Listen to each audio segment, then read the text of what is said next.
Draco Malfoy and the Truth of the Heart. Where Draco will hear about this. Chapter 19. Sacrifices. They turned to stare at Theodore Nott, accompanied as usual by Crabbe and Goyle. All of them had trained their wands at Harry and Draco.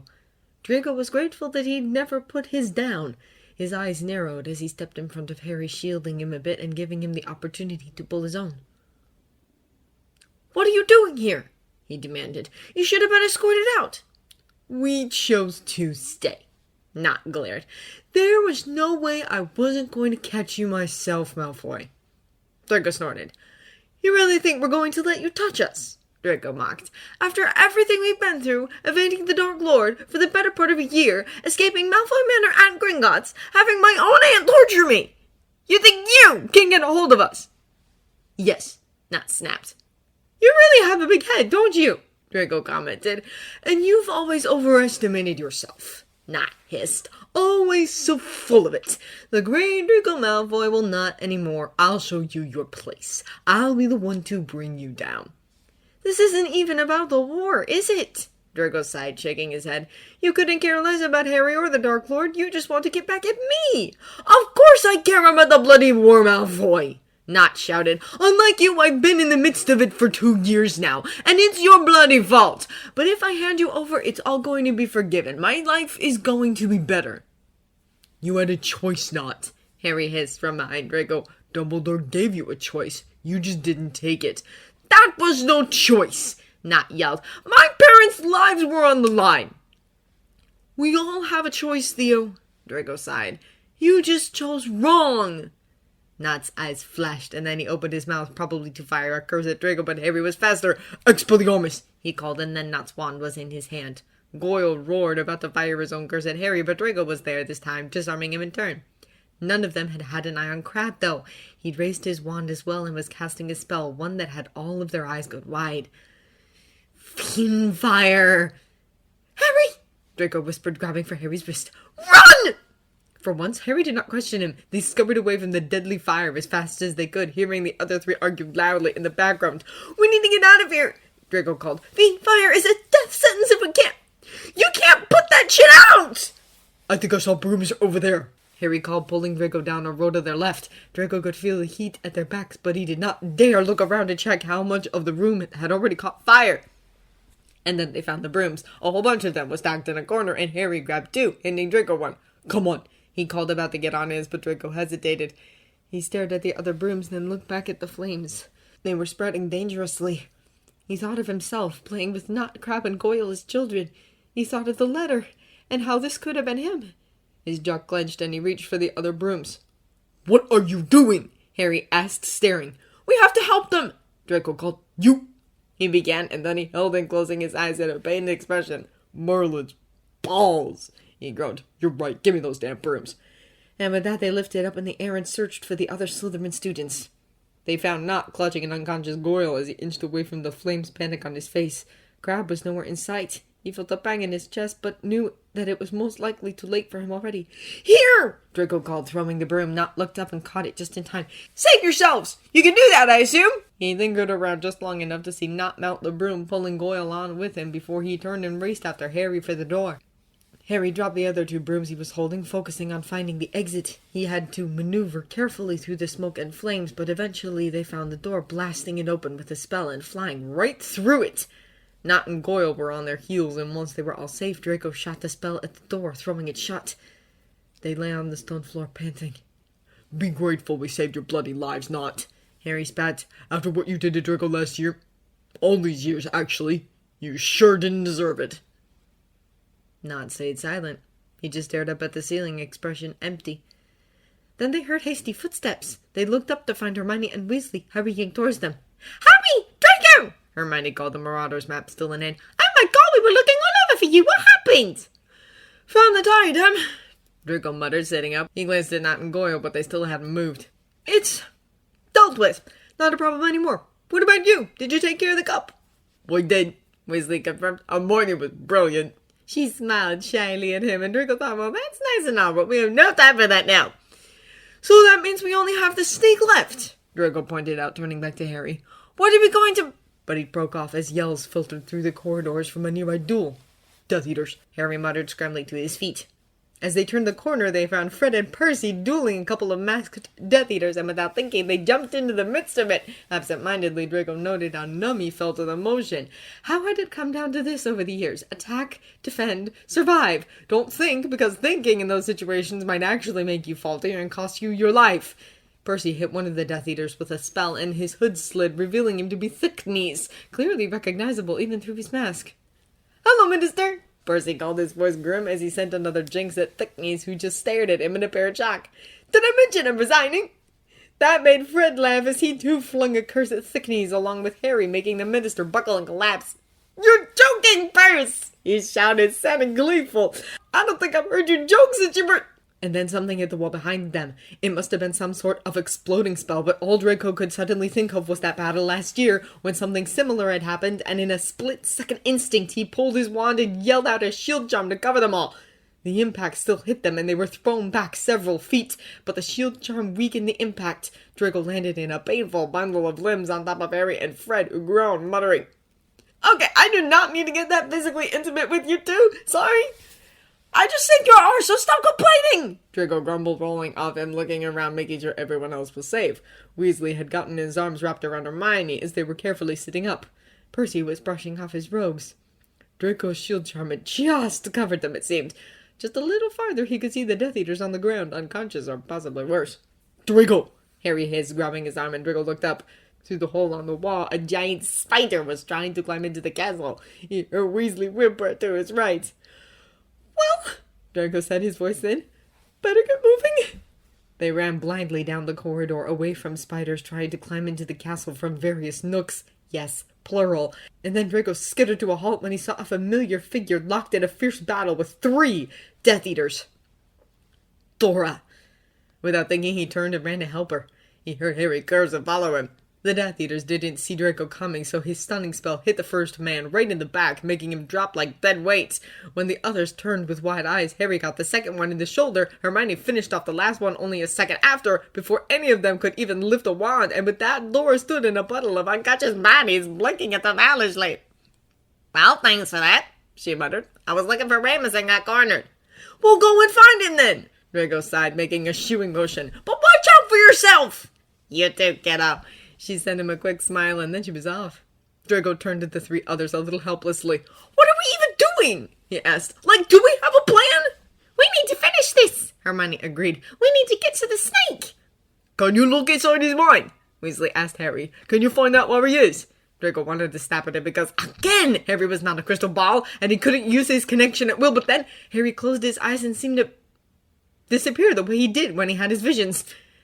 And Draco felt himself pale. Since when could he just do that whenever he wanted? Was it because the Dark Lord was so weak? When Harry tore his eyes open again, what seemed like an eternity later, he was shaky and short of breath, but his eyes were wide and determined. "He's in the Shrieking Shack," he told them. "The snake is with him. It's got some sort of magical protection around it. He's just sent your father to find Snape." He glanced at Draco, and Draco gulped, nodding. "Voldemort's sitting in the Shrieking Shack?" Hermione demanded, angry now. He's not even fighting!" "He doesn't think he needs to fight," Harry shrugged. "He thinks I'm going to go to him." "And he's not wrong," Draco muttered. "If he keeps the snake close, that's exactly what we'll have to do. Go to him." "We can't let Harry go," Weasley said immediately. "Listen, Hermione and I will go and take care of the snake, and you two will just—" "No." Harry shook his head. "I'll just take the cloak and—" "It makes more sense if I take the cloak," Hermione insisted. "And then— Oh, Marlin!" Draco rolled his eyes. "You're such Gryffindors, I can't believe it! Are you really fighting about who's going to go and risk their life to kill that snake? You are inseparable, all of you! How did I manage 7 years with a lot of you?" They all fell silent, looking at him. Draco felt a strange sense of satisfaction. At last, they were listening to him. "We're all going together!" he said, loud and clear. "It makes absolutely no sense to split up, and we're strongest together. If one gets into trouble, the others can bail them out." They stared at him. Then they looked at each other, raising their eyebrows. "Fine," Henry smiled. "Together it is." And then Death Eaters turned around the corner and charged towards them, forcing them into defensive mode for a few minutes. The skirmish was broken up by beams of creatures who dropped a Snargaluff pod onto the last Death Eater's head. They took that as their cue to run. On their way through the castle grounds, Draco tried to keep his eyes firmly ahead, but still, he took in all sorts of terrifying pictures. Remus and Dora fighting back to back. At least they had found each other. Ginny, Ryan, Eureka, and Luna fighting off one of the giant spiders in unison. Not and Goyle cowering in a corner, watching the scenes all around them in fear. Neville fighting Death Eaters with a venomous tentacula. Fenrir Greyback leaning over Lavender Brown's twitching body. Hermione shot a curse at him, and Abbas and Killian startling from the noise to run over to her. Hagrid almost being carried off by the Acromantulas and Grop saving him. Dobby, a creature leading an army of house elves into the battle. They'd almost made it out of the castle grounds when they came face to face with a horde of dementors because, of course, Draco and Hermione were quick to shoot at the Patronuses and Weasleys followed soon after. Harry's stag, though, remained elusive and Draco glanced over at him, worried and distracted. His own Arctic fox started to fade as his focus shifted. "Harry," he hissed, "what's wrong?" Harry didn't answer, but his eyes were closed and he was pale. Was it the despair of the war? Was it hard for Harry to grasp onto a happy thought? Easier for him to slip into hopelessness? The eyes slipped into Draco's soul as well, and he took a shaky breath, calling out the incantation again, but his fox wasn't as bright this time around. And then a silver hare, a fox, a horse, and a crow Patronus surged forward and after the Dementors, pushing them back into the forest. Draco turned around and found Luna, Eureka, Ginny, and Ryan approaching them. Luna stepped up next to Draco, taking his hand. "Think of something happy," she hummed, her voice calming and strangely relaxing. Draco nodded and closed his eyes. When he opened them again and cast once more, his own Patronus was back in full force. He glanced at Harry, who was talking to Ginny, her face and tone soft and gentle. At last, Harry, too, was able to produce his Patronus, and Draco felt relief so stark flood his veins that his own Patronus glowed in response to it. The Dementors retreated at last, apparently realizing they were outnumbered. With a sigh of relief, Draco lowered his wand. "Can't thank you enough," Weasley sighed, turning to the others. "You just psyched." That's how far he came before he was got off by a roar. The earth shook, making them stumble, and then they looked up to see a giant approaching them from the forest. "Run!" Ryan yelled, grabbing Ginny's hand and pulling her backwards. "The Whomping Willow!" Harry shouted to Draco, Hermione, and Ron. "Go!" And so the group split again, with Ryan and company fleeing back to the castle while they sprinted with Harry towards the Whomping Willow with all their might. They barely allowed themselves to halt. Draco shot a nonverbal spell to push down the knot that immobilized the tree, and then they all slipped down the passageway between the roots, Harry leading them. Their panting breaths filled the dark tunnel as they pushed ahead, having to resort to crawling to pass through the narrow passage. Nearly 4 years had passed, and it showed from the space they had to move within the earthy walls. At last the tunnel began to slope upwards, and they could see the literal light at the end of it. "The cloak!" Hermione hissed from behind Draco. "Put the cloak on!" Harry hastily draped the cloak over himself before edging on until he could look out into the shrieking shack. Draco glanced over his shoulder at Hermione and Weasley. They both seemed uneasy but resigned to their roles in the second line. Draco suppressed a sigh and strained his ears to listen. He thought he could hear the Dark Lord talking to Snape, but from his position it was hard to make out exactly what they were saying. He was too far down, but if he moved further up, it would be an awkward position to hold himself upright. The tunnel was too steep. For a few long minutes, they waited, bated breaths, listening to muffled voices and footsteps. Then a scream tore through the air. Snape's scream, Draco realized. Draco froze, unable to move. A body seemed to hit the floor, and then there were more footsteps. Voldemort retreating? Draco stared at the space where Harry's trainers were just visible beneath the cloak. Then they moved, and Harry was scrambling up into the shrieking shack. Dust hit them as he moved. "Harry!" Hermione hissed, sounding panicked, but Draco was already climbing upwards, ready to go after him. As he stuck his head out of the entrance, he saw that Snape's body was crumpled on the floor. Blood was everywhere, oozing from a wound at his throat, and Draco felt sick watching it. Draco wondered if he had looked like that when Nagini had attacked him. Maybe that was why Harry was pressing down on Snape's wound with a haunted expression on his face. Snape was staring up at Harry, his mouth opening and closing in an attempt to speak. He reached out to grasp at Harry's robes, pulling him close. He was saying something, and Draco was scrambling closer to hear it. He knew Hermione and Weasley were on his heels. "Take it," he caught, and then memories were leaking from his mouth, ears, and eyes in their silvery form. He could hear Hermione summoning a flask from her bag before she thrust it at Harry. He then proceeded to gather the memories into it with his wand. They filled it to the brim. When he was done, Snape's grasp on Harry's robes slipped and he sank back to the floor. "Look at me," he breathed, eyes fixed to Harry's face. Draco stared eyes wide as Harry's eyes met Snape's just before he went completely still. They sat in total silence for a long moment. Draco reached out for Harry, who twitched as if having forgotten about his presence. And then the Dark Lord's voice echoed across the grounds. "You have fought," he said, "valiantly. Lord Voldemort knows how to value bravery, yet you have sustained heavy losses. If you continue to resist me, you will all die one by one. I do not wish this to happen. Every drop of magical blood spilt is a loss and a waste. Lord Voldemort is merciful. I command my forces to retreat immediately. You have 1 hour. Dispose of your dead with dignity. Treat your injured. I speak now, Harry Potter, directly to you." Draco looked up at Harry, but he was staring into space, his face unreadable. It was deeply unsettling. "You have permitted your friends to die for you rather than face me yourself. I shall wait 1 hour in the Forbidden Forest. If at the end of that hour you have not come to me, have not given yourself up, then battle commences. This time I shall enter the fray myself, Harry Potter, and I shall find you, and I shall punish every last man, woman, and child who has tried to conceal you from me. 1 hour." Draco's fingers tightened on Harry's wrist. Hermione and Weasley were shaking their heads frantically. "Don't listen to him," Weasley said. "It'll be all right," Hermione breathed. Let's get back to the castle. If he's gone to the forest, we'll need to think of a new plan."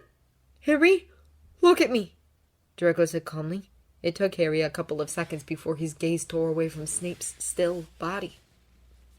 Green eyes met his. "We talked about this," Draco whispered. "We all made our choice.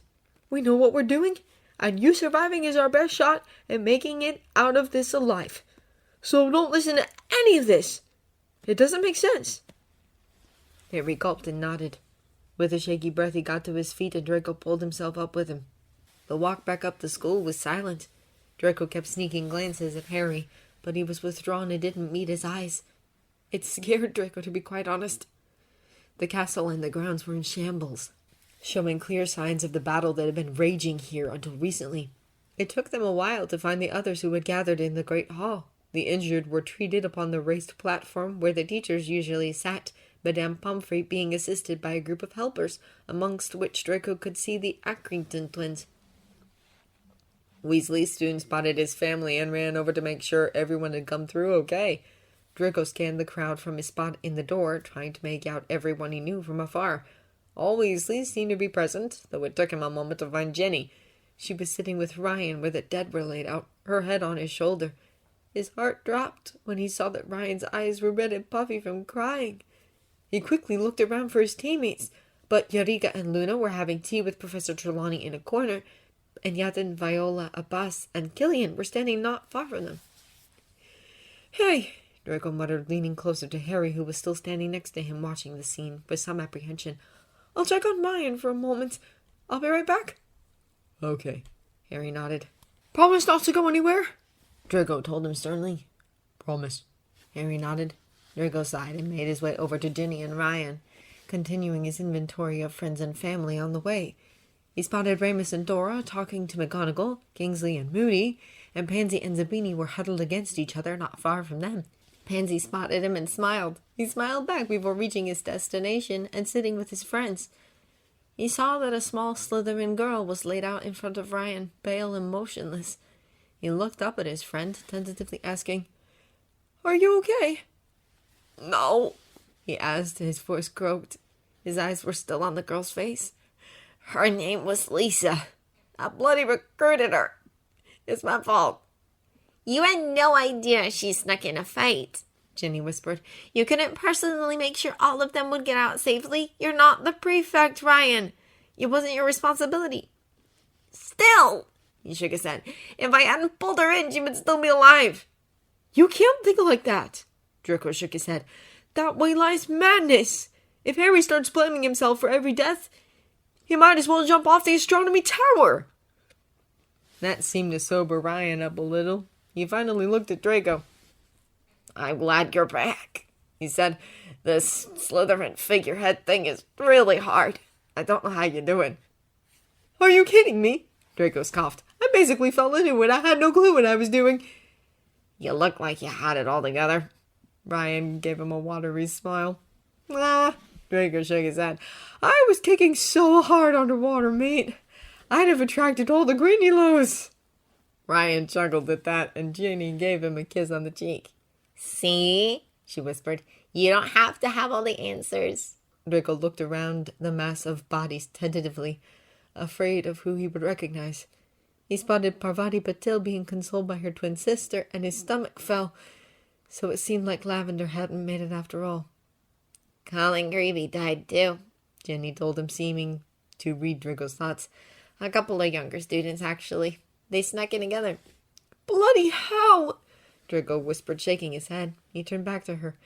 "Anyone else we know?" "No one we're close to," she assured him. "We were very lucky." "Draco!" A very familiar voice interrupted them, making Draco freeze. He turned slowly to find his mother looking down at him with a smile. He stared. Her usually immaculate hair was disheveled and there was dust on her face, but she seemed unharmed. "What are you doing here?" he whispered. "Oh, darling," she smiled. "You didn't think I'd stay away, did you?" His throat closed up and then he was on his feet, pulling his mother into his arms. She held him tightly. She still smelt of her old flowery perfume, and the scent was so familiar that it made him laugh. "It's so good to see you," he whispered. "You have no idea," she breathed, pulling away to study him. "Oh, my boy, just look at you." Draco smiled, letting her touch his cheek, and look her fell. Her fingers brushed his throat, where he knew the scar from Nagini's attack was still visible, and she frowned but didn't comment. "Where is your Harry?" she asked at last. "It's rare for you to let him out of your sight." Draco looked around, panicking for a moment when Harry wasn't where he left him. He quickly found him amongst the Weasleys, though, and relaxed. "I should probably go over there," he sighed. "We sort of need a new plan." "Okay," she nodded, brushing his hair from his forehead. "We'll talk later, darling, when this is over." Draco smiled at her complete confidence in their survival. Trust his mother to keep a clear head. He leaned in to kiss her cheek before turning to find Harry once more. He was just in time, it seemed, as Harry was silently breaking away from the Weasleys to leave the Great Hall. "Where do you think you're going?" Draco asked, crossing his arms. Harry froze, looking caught. He sighed, turning to face him. "I just wanted to go up to Dumbledore's office," he admitted, "to check whether the pensieve is still there. I need to look at Snape's memories." "Okay," Draco nodded. "I'll come with you." "No," Harry said too quickly. I need to do this alone, I think." Draco frowned. "Why?" he asked, uncomprehending. "I don't know," Harry sighed, looking shifty. Can you give me a couple of minutes, please?" Draco's frown deepened. "This isn't about what the Dark Lord said earlier, right?" he checked. "You're not going to do anything stupid?" "No." Harry shook his head, gulping. Please, Draco, a few minutes." Draco sighed, his shoulders sagging. "Fine," he relented. "I'll wait at the bottom of the stairs. and then you'll tell me what you saw, and we'll work out a plan together. Deal?" "Deal." Harry nodded, sending him a soft smile. "Thank you." Draco rolled his eyes, shaking his head. "Don't make me regret this," he warned. Harry just smiled before turning and disappearing into the entrance hall. Draco followed at a slower pace, taking his place at the bottom of the stairs and settling in.